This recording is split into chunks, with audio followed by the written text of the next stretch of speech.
नमस्कार। ये जो चैप्टर है man proposes God dispossess, Mahatma Gandhi ji की ऑटोबायोग्राफी से लिया गया है और उनके जीवन की एक घटना है, सत्य घटना है। और ये दिखाती है कि हम जो सोचते हैं हमेशा वैसा नहीं होता है ना। हम कुछ और सोचते हैं, ईश्वर ने कुछ और लिखा होता है, कुछ का कुछ हो जाता है। Man proposes God disposes. The case having been concluded, यानी जो केस था मेरा, गांधी जी जैसा कि आप जानते हैं एक बैरिस्टर थे, तो जो मुकदमा था वो कंक्लूड हो चुका था, यानी उसका डिसीजन आ चुका था। आई हैड नो रीज़न, मेरे पास कोई वजह नहीं थी फॉर स्टेइंग, ठहरने की, इन प्रिटोरिया में। प्रिटोरिया जगह है साउथ अफ्रीका में। So I went back to Durban, इसलिए मैं डरबन वापस गया and began to make preparations, और तैयारियां करना शुरू कर दी फॉर माई रिटर्न होम, अपनी घर वापसी की। बट लेकिन Abdulla Seth was not the man, Abdulla Seth एक ऐसे बंदे नहीं थे टू लेट मी सेल, कि वो मुझे चले जाने देते विदाउट अ सेंड ऑफ। एक सेंड ऑफ का मतलब जब कोई व्यक्ति जा रहा है तो उसको अलविदा कहना, उसको शुभकामनाएं देना कि भाई हैप्पी जर्नी हो, तो इसके बिना वो जाने देते, ऐसा नहीं था। He gave a farewell party, उन्होंने एक विदाई की दावत दी इन माई ऑनर, मेरे सम्मान में, एट सिडेनहम में। It was propose to spend the whole day there, तो ये प्रपोज मतलब ये प्रस्ताव रखा गया कि पूरा दिन हम वहीं बिताएंगे।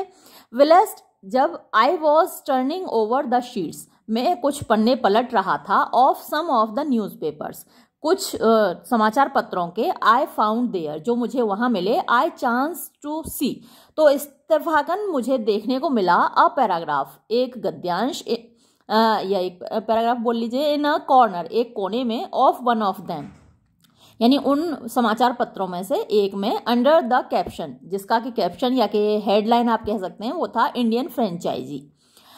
It was with reference to the bill, तो ये जो इंडियन फ्रेंचाइजी वाली न्यूज़ थी वो एक बिल के संदर्भ में थी, यानी देन जो उस वक्त था before the house of legislature, यानी वहाँ की जो लेजिस्लेचर असेंबली थी, जैसे हमारे यहाँ पार्लियामेंट होती है, हमारे यहाँ स्टेट में विधानसभा होती है, तो उसी तरीके से वहाँ लेजिस्लेचर में एक बिल पढ़ा हुआ था, बिल आया हुआ था, बिल प्रस्तुत किया गया था, विच सॉट टू डिप्राइव, और वो बिल किस संबंध में था, विच सॉट, ये सीक की सेकंड फॉर्म है, SW के सीक माने कोशिश करना, तलाश करना, टू डिप्राइव माने छीन लेना किसी चीज को, द इंडियंस, भारतीयों से, ऑफ देयर राइट, उनका जो हक था, अधिकार था, टू इलेक्ट मेंबर्स, सदस्य चुनने का, of the Natal legislative assembly, Natal की जो लेजिस्लेटिव असेंबली थी उसमें सदस्य चुनने का भारतीयों को हक था, तो उनका ये हक छीनने के लिए एक बिल पेश किया गया था, तो उससे संबंधित ये आर्टिकल था। असेंबली, अच्छा, I was ignorant of the bill, अब मुझे इस बिल की कोई जानकारी नहीं थी, इग्नोरेंट माने मुझे मालूम ही नहीं था इस बारे में, and so were the rest of the guest, और इसी प्रकार द रेस्ट माने बाकी के जो गेस्ट थे, मेहमान थे, वैसे ही वो लोग भी थे, हु हैड असेंबल्ड देयर, जो वहां पर इकट्ठा हुए थे, उनको भी कुछ नहीं मालूम था, ना मुझे कुछ मालूम था, गांधी जी बता रहे हैं अपनी ऑटोबायोग्राफी में। आई इंक्वायर्ड ऑफ, मैंने पूछा, अब्दुल्ला सेठ अबाउट इट, अब्दुल्ला सेठ से मैंने इसके बारे में पूछा। ही सेड, उन्होंने कहा, व्हाट कैन वी अंडरस्टैंड, भैया हम क्या समझ सकते हैं, इन दीज मैटर्स, इन मामलात में, वी कैन ओनली अंडरस्टैंड, हम तो केवल समझ सकते हैं, थिंग्स, वो चीजें, दैट अफेक्ट आवर ट्रेड, जो हमारे व्यापार से संबंधित हैं।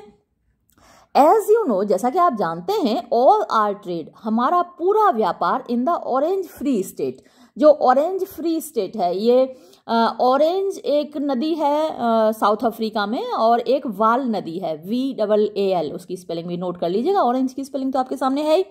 तो ऑरेंज और वाल, इन दो नदियों के बीच में जो स्टेट है उसको ऑरेंज फ्री स्टेट कहते हैं, और ये फ्री स्टेट इसलिए कहलाते थे कि यहाँ पर स्लेवरी नहीं थी, गुलामी नहीं थी, और डच फार्मर्स की बसाई हुई ये स्टेट था, मेनली इसमें डच फार्मर्स रहते थे, बोअर्स जिनको बोलते हैं, BOERS, है ना। तो ये ऑरेंज फ्री स्टेट था। तो एज यू नो, जैसा आप जानते हैं, ऑल आर ट्रेड, कि हमारा सारा व्यापार in the orange free state में हैज़ बीन स्वेप्ट अवे, मतलब कि बर्बाद कर दिया गया है। वी एजिटेटेड, हमने विद्रोह किया, हमने मतलब जैसे प्रोसेसन निकालते हैं ना, जुलूस निकालते हैं, तो हमने विरोध किया, अबाउट माने बारे में, इट यानी इसके बारे में, बट इन वेन, लेकिन बेकार रहा हमारा प्रदर्शन। वी आर आफ्टर ऑल, हम हैं कुल मिलाकर, आफ्टर ऑल कुल मिलाकर, लेम मैन, लंगड़े लोग। तो लंगड़े यहाँ फिजिकली लेम नहीं, बल्कि मतलब कोई राइट्स नहीं है, जिनके पास कोई अधिकार नहीं है, वो एक तरीके से फिजिकली हैंडीकैप्ड की तरह ही हैं, कुछ कर नहीं सकते। तो we are after all lame man, हम कुल मिलाकर लंगड़े आदमी हैं या अधिकार विहीन है ना, हमारे पास कोई हक नहीं है, अधिकार नहीं है। बीइंग अनलेटर्ड, और समस्या यह है कि हम अनलेटर्ड भी हैं, मतलब कि पढ़े लिखे नहीं हैं। तो जो पढ़ा लिखा नहीं है वो भी एक तरीके से लेम है ना, कुछ उसको समझ ही नहीं आता कि क्या किया जाए। इसलिए एजुकेशन बहुत ज़रूरी है। हमेशा नौकरी को ध्यान में रखकर आप मत पढ़ाई किया कीजिए, बहुत सारी चीज़ें और सीखने को मिलती है। We generally take in newspapers, हम प्रायः ये जो अखबार हैं इनको खरीदते हैं या लाते हैं, सिंपली साधारणतया, टू एसर्टेन यानी पक्का करने के लिए, द डेली मार्केट रेट्स यानी रोजाना के बाजार के भाव, एटसेट्रा। तो हमें तो बाजार भाव मालूम करना होता है, इसलिए न्यूज़पेपर लाते हैं। बाकी क्या चल रहा है, पॉलिटिकली क्या चल रहा है, वो हमें नहीं मालूम। What can we know of legislation, यानी लेजिस्लेशन, क्या कानून कौन से बनाए जा रहे हैं, उनके बारे में हम क्या जानते हैं। आर आइज एंड ईयर्स, हमारे तो आंख और कान, आर द यूरोपियन अटॉर्नीज, वो तो यूरोपियन अटॉर्नीज हैं जो हियर माने यहाँ पर हैं। बट लेकिन, आई सेड, मैंने कहा, there are so many young Indians, यहाँ इतने सारे युवा भारतीय भी तो हैं, बॉर्न एंड एजुकेटेड हियर, जो यहीं पैदा हुए हैं और यहीं शिक्षित भी हुए हैं।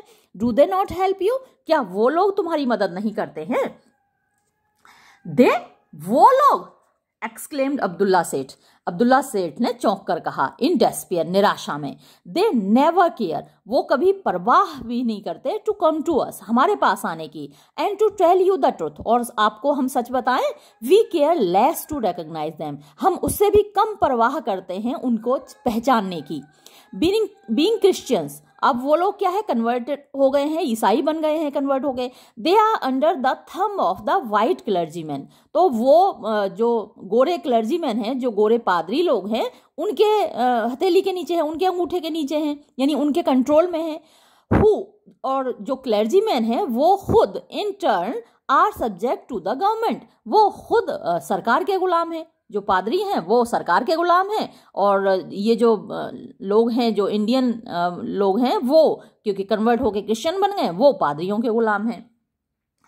दिस ओपन्ड माई आईज, इसने मेरी आंखें खोल दी। आई फेल्ट, मैंने महसूस किया, दैट दिस क्लास, कि ये जो वर्ग है, शुड बी क्लेम्ड, हमें उस पर दावा ठोंकना चाहिए, एज आर ओन, कि ये वर्ग तो भाई हमारा अपना है। वॉज दिस द मीनिंग, क्या ये मतलब है ऑफ क्रिश्चियनिटी, ईसाइयत का।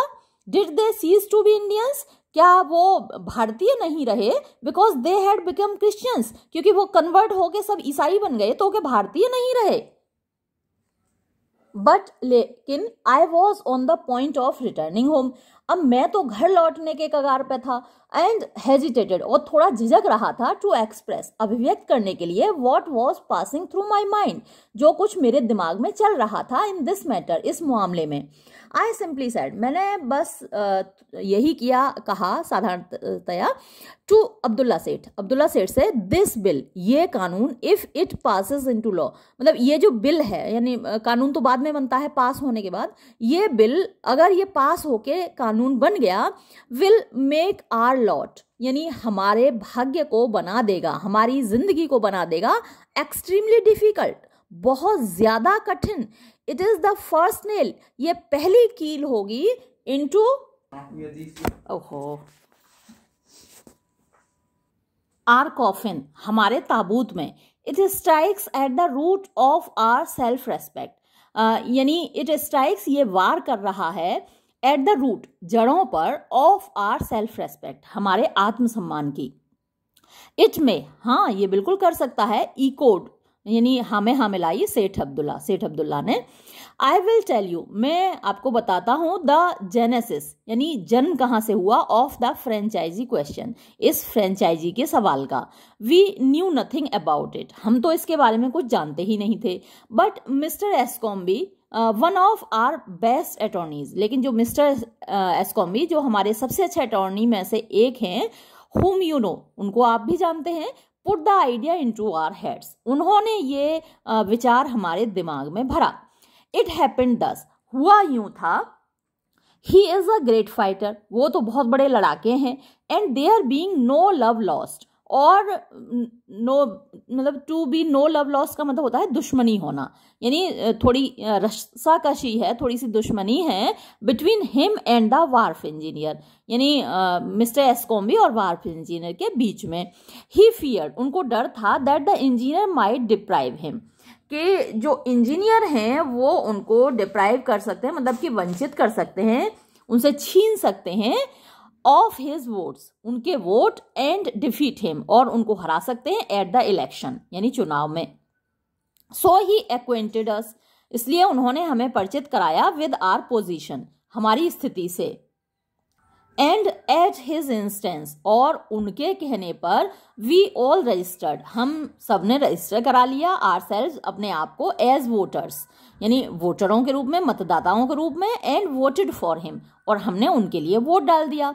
यू विल नाउ सी, अब आप देखेंगे, how the franchise has not for us, कि ये जो फ्रेंचाइजी है वो हमारे लिए नहीं रखती द वैल्यू, कीमत, that you attach to it, जो आप इसको दे रहे हैं, जो महत्व आप इसको दे रहे हैं उसका हमारे लिए तो महत्व नहीं है। बट वी अंडरस्टैंड, लेकिन हम समझ रहे हैं, वॉट यू से, जो आप कह रहे हैं। वेल देन, तो फिर ठीक है, वॉट इज योर एडवाइस, आपकी सलाह क्या है।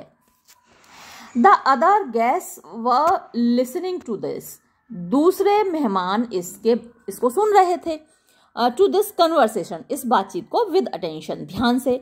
वन ऑफ देम सेड, उनमें से एक ने कहा, शैल आई टेल यू, क्या मैं आपको बताऊं, व्हाट शुड बी डन, कि क्या किया जाना चाहिए।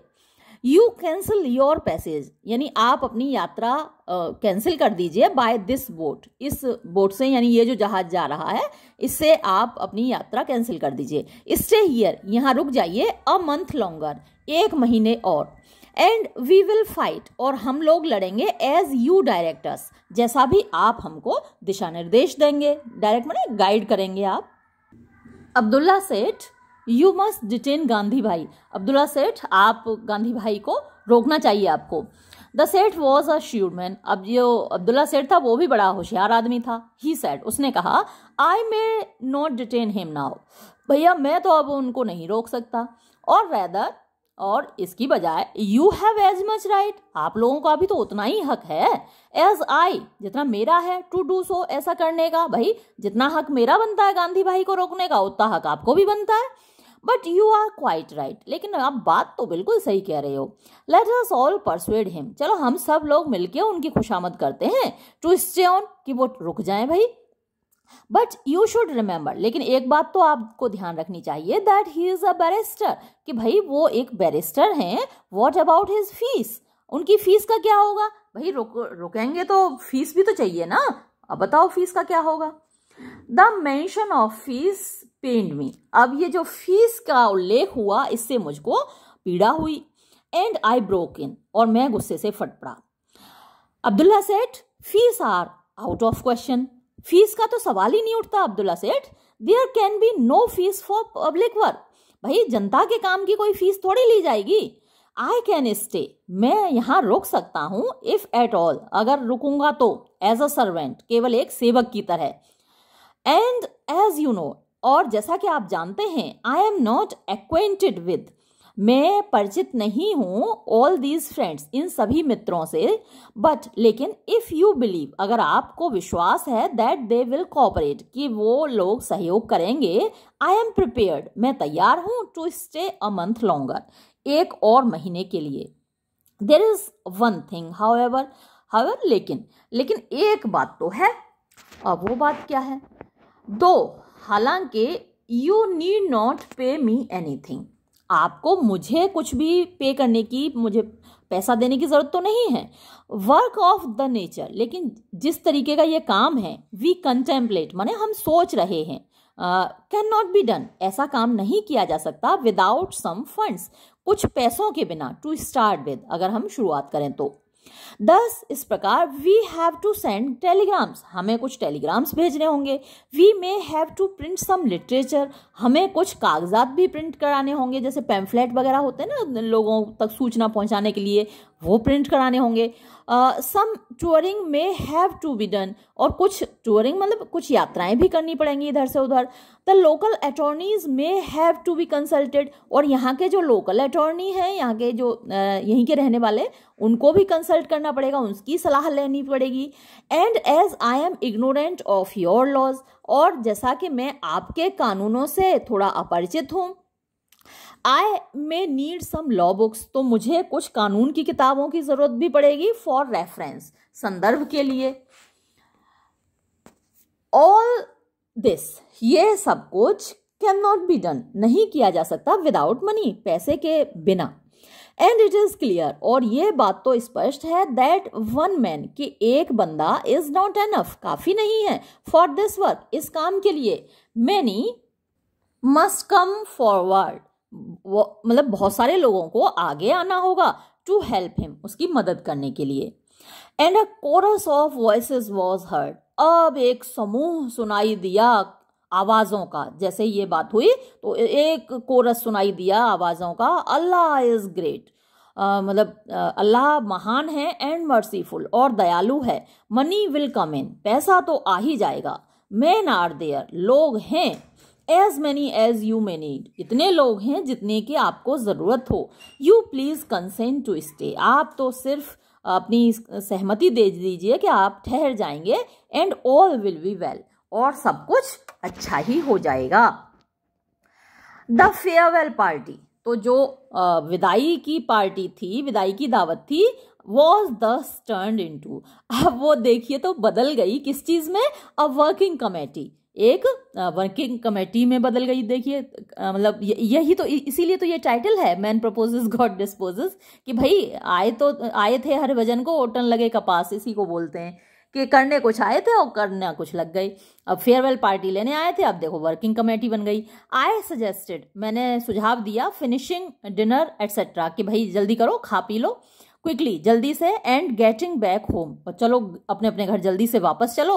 आई वर्कड आउट, मैंने बना लिया था, इन माई ओन माइंड, अपने खुद के दिमाग में, N outline of the campaign, तो आगे जो हमें कैंपेन करना था उसकी आउटलाइन यानी उसकी रूपरेखा मैंने चॉक आउट कर ली थी अपने दिमाग में। आई एसर्टेन्ड, मैंने निश्चय किए, द नेम्स, नाम, ऑफ दोज, उनके, who were on the list of voters, जो के मतदाताओं की सूची में थे। And made up my mind, और मैंने अपना दिमाग बनाया, मतलब कि मैंने निश्चय किया, to stay on for a month, एक और महीने रुके रहने का। 10 इस प्रकार गॉड लेड द फाउंडेशंस, ईश्वर ने नींव रखी, ऑफ माई लाइफ, मेरी जिंदगी की, इन साउथ अफ्रीका, दक्षिण अफ्रीका में। एंड सोड द सीड, और बीज बो दिया, द फाइट, उस लड़ाई का, फॉर नेशनल सेल्फ रेस्पेक्ट, जो कि राष्ट्रीय आत्मसम्मान की लड़ाई थी। तो देखिए कुछ का कुछ हो जाता है, यानी गांधी जी तो वापस लौट रहे थे और भगवान ने कुछ और ही सोच रखा था, है ना। वो उन्हें तो केवल एक वकील बनना था, बैरिस्टर बनना था, फेमस बैरिस्टर बनना था, लेकिन उनके भाग्य में लिखा हुआ था, ये महानता लिखी हुई थी कि सारी दुनिया उनको इस रूप में जानेगी, एक फ्रीडम फाइटर के, एक ग्रेट लीडर के रूप में उनको जानेगी। हालांकि दुनिया मानती तो है, लेकिन ये बड़े थोड़ी सी अफसोस की बात है कि उनको अभी तक नोबेल प्राइज़ नहीं दिया गया है ना। चलिए शायद कभी मिले भविष्य में। तो ये चैप्टर यहीं ख़त्म हुआ और ये वीडियो भी मैं यहीं ख़त्म करती हूँ। धन्यवाद।